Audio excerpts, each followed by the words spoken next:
अगर आज भी सरकार जो है आपकी सिद्ध नहीं लेती है और आपके साथ जो कमिटमेंट्स हुई हैं उन कमिटमेंट्स पे इनिशिएटिव नहीं लेती है, तो क्या आइंदा वक्त में फिर से आपको कोई वैसा रास्ता इख्तियार करना पड़ेगा? हर किसी चीज को ऑनलाइन किया जा रहा है, लेकिन अल्टीमेटली जो एम्प्लॉय के इश्यूज जो सेक्रेटेरिएट में ई ऑफिस के थ्रू मूव कर रहे होते हैं, किसी को एक रिप्रेजेंटेशन है वो सालों तक चलती जा रही है। सचिन जी, हमारे प्रोग्राम का मकसद भी यही है कि हम आपकी बात जो है वो सरकार तक पहुंचाएं। AWE's 100 सब डिविजन, आप खुद समझ सकते हैं, सब division heads 100 are vacant. Exchange जो कि डिवीजन चलाते हैं पूरे ऐसे 25-30 वैकेंसीज जो हैं खाली पड़ी हैं। और आपको एश्योरेंस भी दी थी कि आने वाले वक्त में जो है इन सभी इश्यूज़ को जो है वो एड्रेस किया जाएगा। आपको क्या लगता है कि क्या मजबूरी है गवर्नमेंट की कि आपके वो इश्यूज़ जो है वो पेंडिंग रह गए? कि 12,000 लोगों को जो है रेगुलराइज किया जाएगा जी। आज की डेट में आउटपुट ये है कि 200 से 300 लोग सिर्फ रेगुलराइज हो पाए। मैं ये जानना चाहता हूं कि ऊपर जो APR भरे जा रहे हैं वो किस बेसिस पे भरे जा रहे हैं? आज के ऑनरेबल चीफ सेक्रेटरी साहब ने रिव्यू ले लिया, ऑनरेबल प्रिंसिपल सेक्रेटरी साहब ने रिव्यू ले लिया। कभी एम्प्लॉय इश्यूज का पेपर में आया कि हमने रिव्यू लिया? द न्यूज़ नाउ देखने वाले सभी दर्शकों का स्वागत है। आप देख रहे हैं स्पॉटलाइट और मैं हूं फहीम। 21वीं सदी की बात करें तो आज ज़िंदगी की रफ्तार जो आम आदमी की है वो काफ़ी तेज़ हो गई है, और ऐसे में अगर हम देखें तो बिजली जो है, जिसे हम एसेंशियल सर्विसेज के तौर पर मानते हैं, उस पर हमारी ज़िंदगी जो है वो निर्भर हो चुकी है। मोबाइल के रिचार्ज से लेकर घर के इन्वर्टर के रिचार्ज तक बिजली जो है बहुत इम्पॉर्टेंट है। और इसके अलावा हम देखें तो ज़्यादातर काम जो घरों में हमारे पानी की सप्लाई आती है वो भी कहीं ना कहीं बिजली पर ही निर्भर है। तो इस हिसाब से अब चूँकि सर्दियों का मौसम आने वाला है, इस बिजली को चलाने के लिए ग्राउंड स्टाफ या फिर इंजीनियर्स की जो टीम होती है वो किस तरह से काम करती है और किन परिस्थितियों में काम करती है, ये अक्सर बेशतर आप जानते हैं। इनके बहुत सारे मुतालबे होते हैं जो सरकार के सामने लाए जाते हैं, और सरकार और इनकी बहुत सारे पहलुओं पे जो है बातचीत भी होती है, और कोशिश ये होती है कि सरकार के साथ सलाह संबंधी के साथ इनके जो मसले हैं उनका हल निकाला जा सके। इंजीनियर्स और जो ग्राउंड स्टाफ है PDD का, उस पर बात करने के लिए आज हमारे साथ स्टूडियो में मौजूद हैं सचिन टिकू, जो कि प्रेसिडेंट है J&K electrical engineers graduate association PDD, और उसके अलावा वो कन्वीनर है J&K PEECC के। सचिन जी, प्रोग्राम में आपका स्वागत है। थैंक यू डॉक्टर साहब, आपका बहुत बहुत शुक्रिया। सचिन जी, ये बात तो बिल्कुल साफ़ है कि ग्राउंड पे जिस तरह से आपके लोग जो हैं वो काम करते हैं, कितने भी हॉस्टाइल वेदर कंडीशंस हों, और जैसे कि अब आगे सर्दियां होंगी, जम्मू का एक्सट्रीम वेदर हमने देखा है, जब धुंध पड़ती है टेम्परेचर माइनस तक चला जाता है, बहुत ठंड होती है, लेकिन तब भी सरकार की ये प्रायोरिटी रहती है कि बिजली जो है उसको जो है वो चालू रखा जा सके। और ऐसे में सारी रिस्पॉन्सिबिलिटी जो है वो ग्राउंड स्टाफ और उसके बाद जो आपके इंजीनियर्स जो हैं वो स्टेशंस या सब स्टेशंस पे जो बैठे होते हैं वो इस बिजली को सुचारू बनाते हैं। आपसे जानना चाहूँगा कि सर्दियाँ आने वाली हैं, कितना चैलेंज होता है इंजीनियर्स के लिए? देखिए, पहले तो मैं बहुत बहुत शुक्रिया करता हूँ न्यूज़ नाउ का और आपका, कि आप जो हैं जहाँ के बिजली की रिक्वायरमेंट की बात और जहाँ पे एम्प्लॉयज़ के इश्यूज़ और जो बिजली चला रहे हैं उन लोगों के इश्यूज़ को लेके आगे चलते हैं आप, और गवर्नमेंट तक हमारी बात पहुंचा रहे हैं। देखिए सर, जिस तरीके से आप देखते हैं जम्मू कश्मीर की जो टोपोग्राफी है वो देश में किसी भी अदर यूनियन टेरिटरी कहिए या स्टेट कहिए, कहीं पे भी ऐसा एनवायरनमेंट नहीं मिलेगा आपको जहां एक्सट्रीम वेदर चेंजेस होती हैं between the summer and the winter, जहां कश्मीर में 2 से 2.5 फुट भी बर्फ जाती है, और पीछे हमने देखा कैसे बर्फ के बीच साथ बिजली भी चलती रही, चाहे वो गुलबर्ग हो चाहे वो कहीं भी अपर रीचेस हो, गुरेज तक जो है हमारी पावर जो है चलती रही। और हर जगह पे जो है हमारा जो ग्राउंड वर्कर था, जिसे हम डेली वेजर या नीड बेस्ड एम्प्लॉय या जो भी आप उसको नाम देते हैं, बल्कि ये नाम इस तरीके से, वो तो हमारा फ्रंटलाइन वर्कर है, तो ये नाम ही एक पहली बात तो है, he is not a daily rated worker now, since ऐसे लोग 24 साल से डिपार्टमेंट में काम कर रहे हैं। और जो इंजीनियर्स हैं लगातार जो सुपरवाइज कर रहे हैं कामों को, वो भी लगातार अपने इश्यूज जो हैं रेज करते जा रहे हैं। इतनी देर से वैकेंसीज फिल नहीं हो रही हैं, फिर भी लोग जो हैं एक्स्ट्रा बर्डन काम भी कर रहे हैं। अभी हमारे डिपार्टमेंट में जैसे करीब करीब 300 जेईस की वैकेंसी खाली पड़ी है, एईस हमारे 250 के करीब वैकेंसी पड़ी है, एडब्ल्यूईज 100 सब डिविजन, आप खुद समझ सकते हैं, सब divisional heads 100 are vacant. XENs जो कि डिवीजन चलाते हैं पूरे पूरे, ऐसे 25-30 वैकेंसीज जो हैं खाली पड़ी हैं। एससीज 15 नहीं अवेलेबल हैं।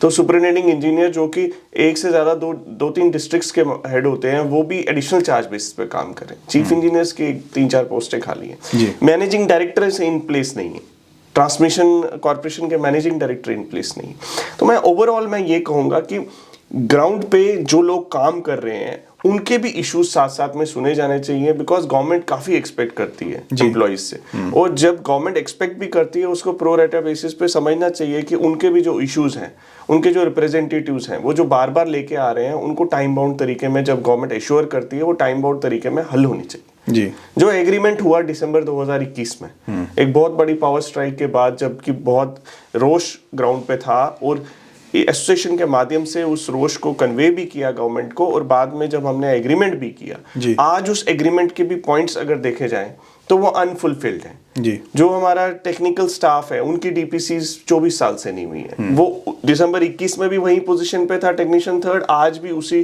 पोजीशन पे है 1 साल के बाद। जी। इंजीनियर्स की रेगुलराइजेशन जो प्रॉमिस की गई थी, स्टेट एडमिनिस्ट्रेटिव काउंसिल डिसीजन हुआ पूरा, कैबिनेट एक किस्म की, वो 2019 में, उसमें सिर्फ अभी रिटायरीज को जो है रेगुलराइज किया गया है। जो सर्विंग इंजीनियर्स का पूरा लॉट है, जो आप चीफ इंजीनियर्स देख रहे हैं, सारे असिस्टेंट इंजीनियर्स के ग्रेड में, वो सभी लोग जो है वेट कर रहे हैं ये कब रेगुलर, और उसमें भी 4-5 मीटिंग्स हो चुकी हैं, लेकिन मीटिंग्स मिनट्स नहीं निकलते और फाइनल मुकाम तक चीजें नहीं पहुंचती। हम एक्सपेक्ट करते हैं एग्रीमेंट के एक एक पॉइंट को जो भी कंप्लीट होता जाए, हम उसको काट के आगे बढ़े, लेकिन अनफॉर्चुनेटली ऐसा होता है साल के बाद जब हमें वापस क्रॉस क्वेश्चनिंग होती है, क्योंकि हम भी इलेक्टेड रिप्रेजेंटेटिव्स हैं, सरकारें आती हैं जाती हैं, एम्प्लॉइज के रिप्रेजेंटेटिव्स भी इलेक्ट होके आते हैं जाते हैं। लगातार 3 साल से हम लोगों को एश्योर कर रहे हैं कि हमारे साथ ये चीजें हो रही। जब ग्राउंड पे हमारे एग्रीमेंट में से चीजें माइनस नहीं होंगी आफ्टर देयर कंप्लीशन, तो एक एम्प्लॉय और मैनेजमेंट और रिप्रेजेंटेटिव्स के बीच में एक डिस्कॉर्ड बन जाता है, एक डिस्कम्फर्ट हो जाता है, दूसरा ट्रस्ट डेफिसिट हो जाता है। मैं बार बार गवर्नमेंट से यही प्लीड करता हूं कि इस ट्रस्ट डेफिसिट को नहीं आने दें। ऑलरेडी हम मीगर रिसोर्सेज के साथ काम कर रहे हैं, और जो मिनिमम इश्यूज हैं वही आपके सामने रखे गए हैं।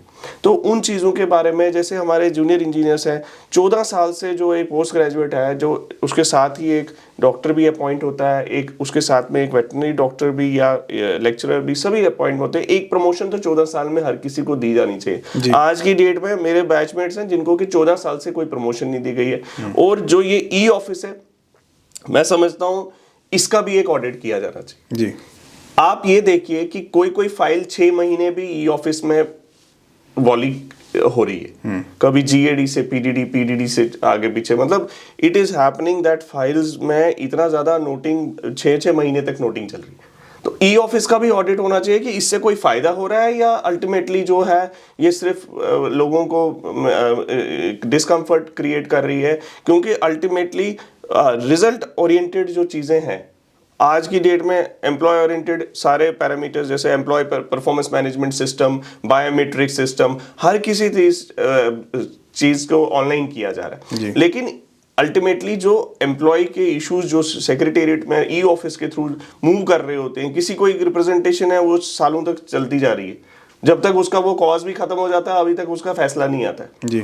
तो मैं ये समझता हूँ कि ई ऑफिस के थ्रू भी instead of having any improvement, we are not witnessing any improvement on the ground। जो उसके expected objectives हैं उनको भी evaluate करना चाहिए, और जो भी इश्यूज के ऊपर एग्रीमेंट हुआ था उन सभी को रिकॉन्साइल करके उनके साथ फिर से करना चाहिए कि कहाँ कहाँ पे कौन से बॉटलनेक्स है, क्यों ऐसी चीज़ें हैं कि हमें बार बार एम्प्लॉइज़ को भी एश्योर करना पड़ता है जी अभी थोड़े दिन में हो जाएगा, थोड़े दिन में हो जाएगा, जबकि ऐसे सभी इश्यूज जो हैं इसमें कोई ऐसे प्रॉब्लम नहीं है, कोई लिटिगेशन नहीं है, कुछ नहीं है। एक एडमिनिस्ट्रेटिव डिसीजन चाहिए कि मतलब एक विल चाहिए, एक इंटेंट चाहिए, और एक समझना पड़ेगा सरकार को भी कि अगर आप बिजली जैसे इंपॉर्टेंट एसेंशियल सर्विस, जो कि कोविड ने बता दिया कि it is the central point of all the services, जो भी इसके साथ डिपेंडेंट सर्विसेज हैं सारी, चाहे वो हेल्थ केयर इंस्टीट्यूशन हो, चाहे वो पुलिस हो, चाहे वो इमरजेंसी सर्विसेज हो, किसी भी तरह का कोई भी इदारा जो है बिजली के बिना नहीं चल सकता।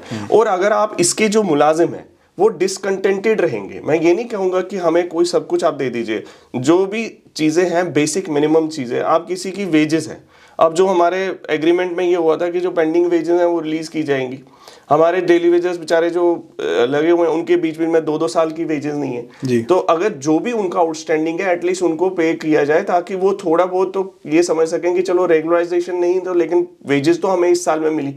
अब पूरे साल में सरकार ने 12,000 डिक्लेयर किया था कि एग्रीमेंट के बाद इन्होंने एक अखबार में इन्होंने मतलब गवर्नमेंट की तरफ से एक हैंड आउट आता है जी, जो सभी अखबार कैरी करते हैं और सभी पोर्टल्स भी कैरी करते हैं कि 12,000 लोगों को जो है रेगुलराइज किया जाएगा जी। आज की डेट में आउटपुट ये है कि 200 से 300 लोग सिर्फ रेगुलराइज हो पाए और लगातार जो है डीपीसी तक जो है कंप्लीट नहीं हो रही जी। चाहे वो किसी भी लेवल पे डीपीसी नहीं हो रही है, चाहे वो मैनेजिंग डायरेक्टर लेवल पे नहीं हो रही है, चाहे वो एडमिनिस्ट्रेटिव डिपार्टमेंट में उसका क्लोजर नहीं हो रहा है या चीफ इंजीनियर लेवल पे नहीं हो रहा है। गवर्नमेंट ने रोड मैप एक फिक्स करना चाहिए, भाई हर एक का की रिस्पॉन्सिबिलिटी एरियाज क्या है, कि अचीवमेंट पैरामीटर्स क्या है, हर एक के भी ये भी होना चाहिए कि कितनी डीपीसी हुई। अगर गवर्नमेंट ने एक बड़ा अच्छा स्टेप लिया, उन्होंने कहा हम 12,000 लोगों को पक्का करेंगे, अगेंस्ट वैकेंसी हमारे डिपार्टमेंट में कम से कम 3 से 4,000 वैकेंसी पड़ी होंगी जो ग्राउंड लेवल पे है। अगर सारी डीपीसी हो जाए तो टेक्नीशियन 3rd ऊपर मूव करे, टेक्नीशियन 2 बने, आगे इस तरह से जब मूवमेंट होगी तो नीचे 3 से 4,000 लोग जो है रेगुलराइज हो सकते हैं। मैं ये मानता हूँ 12,000 अगर एक साल में नहीं होने तो कितने 12 साल में भी नहीं होंगे इस हिसाब से तो जी। अगर सिर्फ 200 से 250 लोग इस साल में रेगुलराइज हुए हैं तो क्या गवर्नमेंट ने इसको एनालाइज नहीं करना चाहिए before we raising the alarm कि अगर हमने प्रॉमिस किया है दिस विल बैकफायर। अगर प्रॉमिस हर किसी पोर्टल के थ्रू किया जा रहा है, गवर्नमेंट का एक स्पोक्स पर्सन, गवर्नमेंट की एक हैंड आउट आती है और अब उसको 12 महीने के बाद इवेलुएट करना चाहिए कि भाई ग्राउंड पे क्यों नहीं हुआ। लेकिन सचिन जी तब हमने देखा था कि जब सरकार के साथ हड़ताल के दौरान आपकी बात हुई थी, एमिकेबली जो है वो बहुत सारी इश्यूज़ को जो है वो डिस्कस किया गया था और आपको एश्योरेंस भी दी थी कि आने वाले वक्त में जो है इन सभी इश्यूज़ को जो है वो एड्रेस किया जाएगा। आपको क्या लगता है कि क्या मजबूरी है गवर्नमेंट की कि आपके वो इश्यूज़ जो है वो पेंडिंग रह गए? नहीं, मैं ये मानता हूँ, देखिए सबसे बड़ी बात ये है कि लैक ऑफ इंटेंट, हर लेवल पे लैक ऑफ इंटेंट की जो है विजिबल है। अगर इंटेंट सही हो तो मुझे बता दीजिए कि जो प्रमोशनल डीपीसीज कंडक्ट करनी है ग्राउंड लेवल से ही शुरू हो जाते हैं, उसमें जो भी बॉटलनेक्स है you have to take the decision, hold the meetings and finalise it. एक ऑफिस, हायर ऑफिस दूसरे जो लोअर ऑफिस पे ऑब्जर्वेशंस लगाता है कि ये कंप्लीट कीजिए, लोअर ऑफिस दोबारा वापस लेके ही नहीं आता है प्रपोजल कि भाई इसमें ये डिस्क्रिपेंसीज हमने सॉर्ट आउट की है और ये प्रपोजल अब थ्रू कर दीजिए। सो one office is putting the onus on other office and this is happening। तो तभी मैं कह रहा हूं somebody at the top has to take a review of, जैसे हम पावर सिनेरियो का रिव्यू, जैसे ही सर्दी या गर्मी आती है आप पेपर में पढ़ते हैं कि ऑनरेबल चीफ सेक्रेटरी साहब ने रिव्यू ले लिया, ऑनरेबल प्रिंसिपल सेक्रेटरी साहब ने रिव्यू ले लिया। कभी एम्प्लॉय इश्यूज का पेपर में आया कि हमने रिव्यू लिया? कभी हमने जो मेमोरेंडम सबमिट किया कोऑर्डिनेशन कमेटी, बिजली के 20,000 मुलाजिमों की तरफ उनकी नजर है, 20,000 मुलाजिम अगर शांति से बैठते हैं या अपनी बात पहुंचाते हैं वो हमारे ही रिप्रेजेंटेटिव्स के थ्रू ही पहुंचाते हैं। अब आज की डेट में कोई रिव्यू नहीं होता कि इतना बड़ा महकमा है, इसके लोगों के साथ एक एग्रीमेंट किया गया था, इन 20,000 लोगों के जो इश्यूज हैं उस पर एक एनुअल रिव्यू किया जाए। मैं गवर्नमेंट से यही रिक्वेस्ट करूंगा, 21 दिसंबर को इसका 1 साल होने को जा रहा है, हम उस दिन उसको सेलिब्रेट भी करेंगे और उस दिन सरकार से चाहेंगे कि वो एक रिव्यू मीटिंग होल्ड करे और खुद अपना परफॉर्मेंस उन इश्यूज पे लोगों के सामने लाए, क्योंकि एक सेटिस्फाइड वर्कफोर्स ही जो है उसी से आप एक्सपेक्ट कर सकते हैं कि वो आपका जो है फ्लैग जो है हमेशा फ्लाई हाई करे।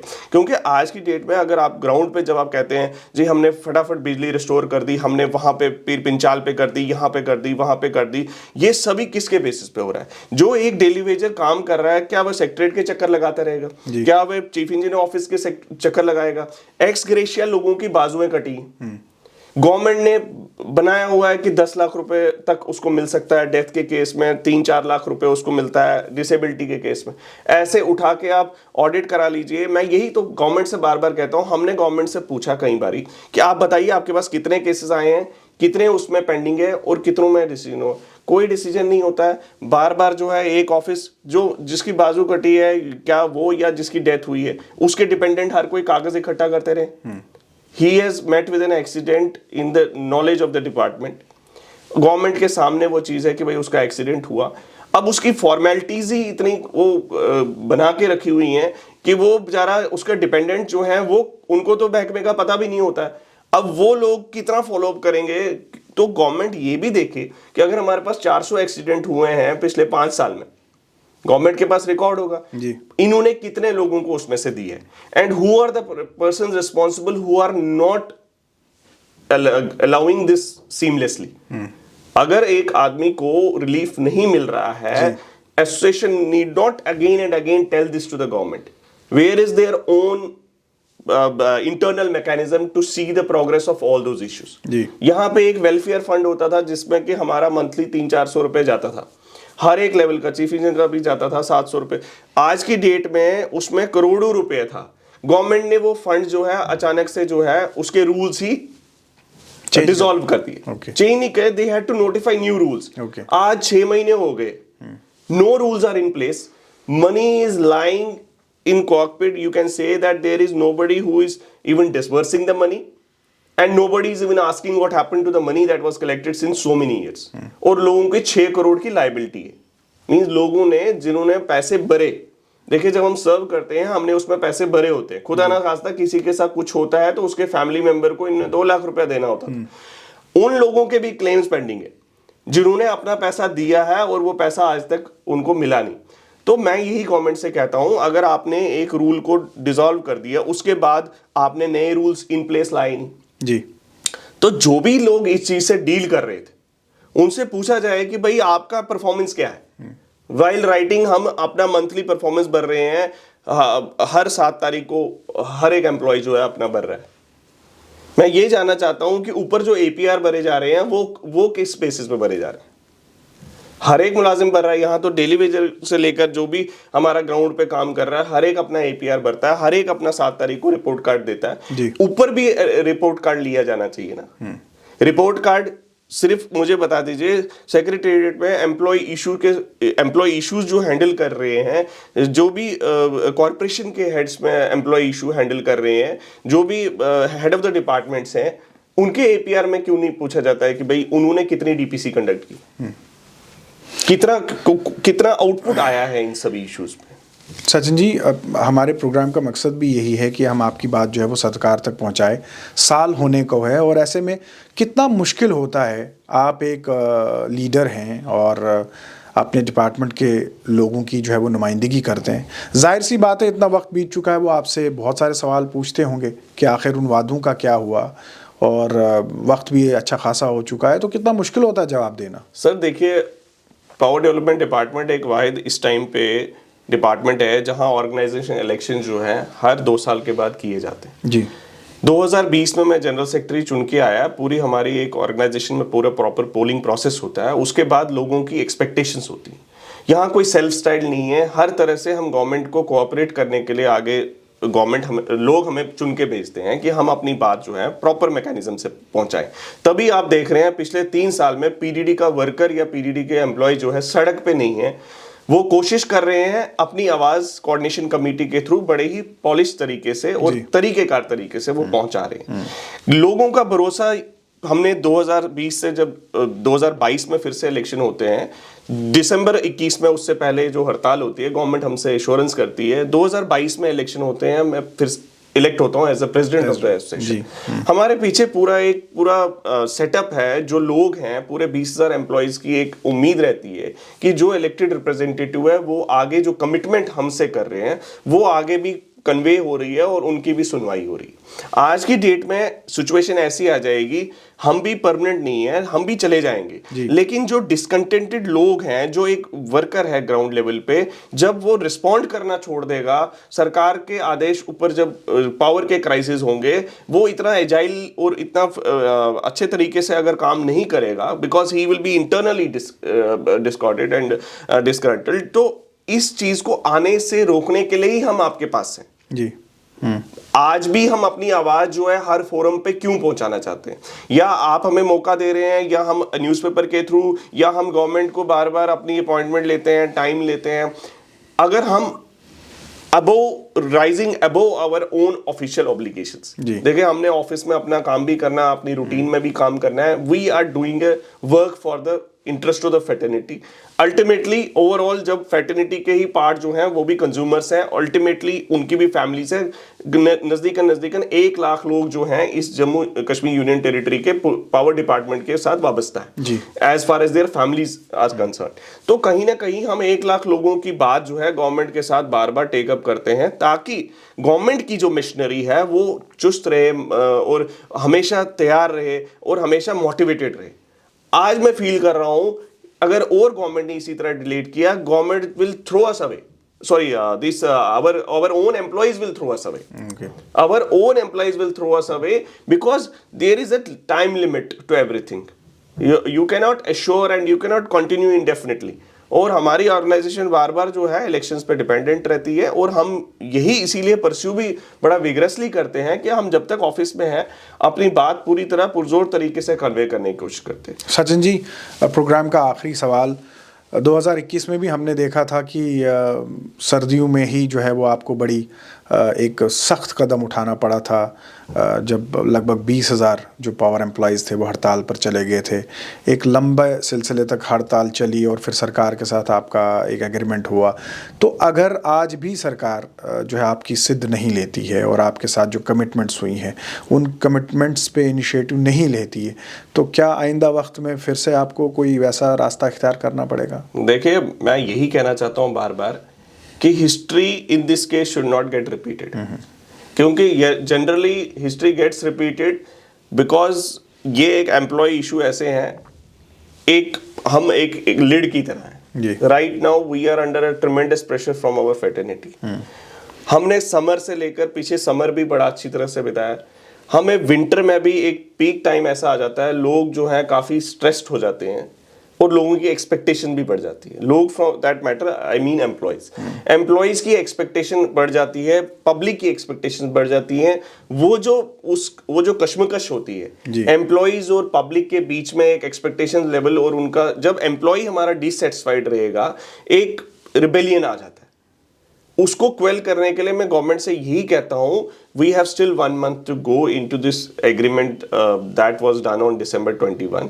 आई होप कि government take strong measures in this 1 month। अगर रिव्यू पावर सेक्टर का हो सकता है तो बिजली के मुलाजमों के जो ओवरऑल इश्यूज, जो एग्रीमेंटेड इश्यूज हैं, ओवरऑल जो मेमोरेंडम के थ्रू इश्यूज हैं, उनका एक रिव्यू चीफ सेक्रेटरी साहब को और प्रिंसिपल सेक्रेटरी साहब को भी लेना चाहिए।